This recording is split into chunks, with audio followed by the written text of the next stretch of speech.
Hey, it's Jeff here. Welcome to NEBR, New England Beer Reviews. Today from Maine, Bissell Brothers, Mirroring Dimensions. This is a rye wine style ale. Comes in at 14.3% alcohol by volume. I think it's a special edition. What they've done is they have aged this for 12 months in Buffalo Trace barrels, and then for another 10 months in barrels from Dad's, a Pennsylvania-based rye distillery. So Buffalo Trace and Pennsylvania and all that going into this beer. So anyway, Mirroring Dimensions. First time I've had it. Bissell Brothers has been around in Maine for at least 10 years. I could do some more research and find out. I know I visited their original brewery, which was located in Portland, not just right down the road from Allagash.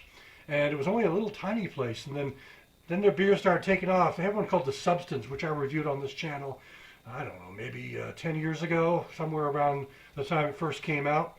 And that's a very popular beer, and it's now available in a lot of states in New England. But anyway, after the first 2 or 3 years in the small location, they then moved to a big location, which I've been to, more toward the coastline in Portland. So Bissell Brothers seems to be doing all well, I guess. But anyway, let's get back to the beer. I want to pop open the cap.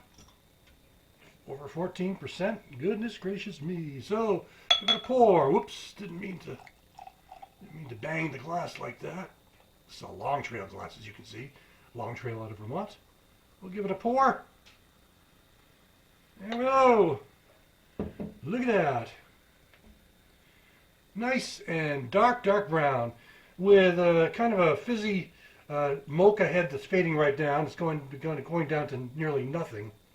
This has been sitting out for a half hour, maybe, I'd say, somewhere in that ballpark. So it's probably in the 50-degree range. I had it in the fridge for a bit. So this beer is probably being served the way it should be, around 50 degrees. Aroma. Wow, you're getting, boy, I'm definitely getting all those barrel aging. I mean, I can't distinguish between rye from Dad's and from Buffalo Trace per se, but I'm definitely getting a solid, clear caramel sensation with that barrel aging is pretty evident. You can just, the woodiness is pretty evident. Not much in the way of char, but you're getting a lot of oaky characters in this. It smells delightful. Sweet malts, maybe. The most faint of earthy hops, but the caramel is the sweet caramel sensation is also pretty strong, but it's very well balanced with the barrel aging, I would say. Boozy, sort of boozy character, but not in-your-face boozy. I'm noticing it, but it's more about the barrel aging. So instead of talking about the smell, let's talk about the taste. Here we go. Ooh, that is really nice. Wow. Cherry, maybe. Dark malts for sure. Very sweet. Extremely sweet roasted caramel malts. Roasted malts.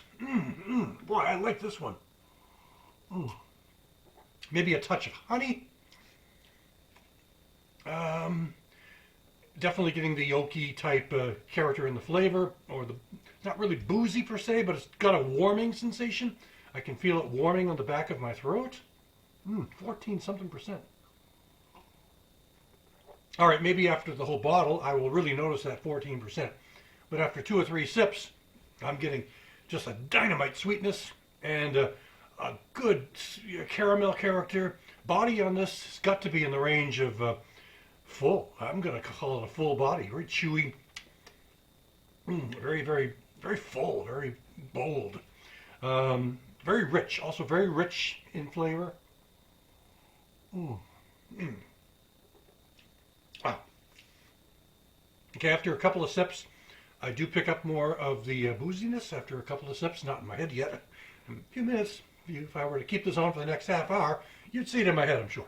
But for now, I'm starting to feel a little bit of the booziness and the warming in my throat as I drink this. It's a real sipper for sure. It's definitely a nice looking beer. As you can see, the head's already faded down. Decent enough little legs on this.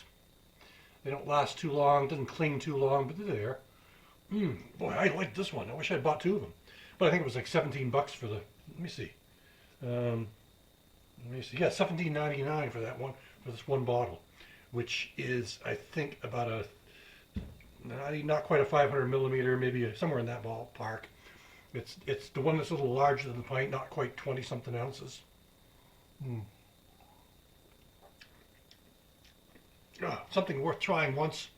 Maybe now a hint of anise or anise, how it's pronounced, licorice type black licorice character as well. Oh, the oakiness is very there. The barrel aging is very there. This lives up to its name. Really lives up to its name, I gotta say. It's really a nice beer. If you're into these heavy dark beers, which I tend to drink more of in the winter months, can't really drink them much in the summer. You can. They just something about the cold. Because right now, when I'm recording this, it's about 10 degrees in my backyard, and 3 or 4 days ago, we got about 18 inches of snow here as well. So it's winter for sure here in January 2026 as I'm doing this. Wow, I'm going to enjoy this one, so I'm going to set it down so I can finish the rest of this off camera over the next hour or so. So that will do it for now. This is from Bissell Brothers of Maine. Their Mirroring Dimensions, their rye wine style ale. Very good, very good. I'm going to give this, definitely put it in the 96, 97 out of 100 range. I mean, it's very, very good. I'm always willing to go to the very top on that, but yeah, maybe I would have liked to have picked up more of a rye character. Maybe I do, but I just don't recognize it as well. So, but I'm giving it a nice high A rating for sure. So that will do it for now. Mirroring Dimensions, Bissell Brothers of Maine. Thanks for watching NEBR. I'll catch you again next time.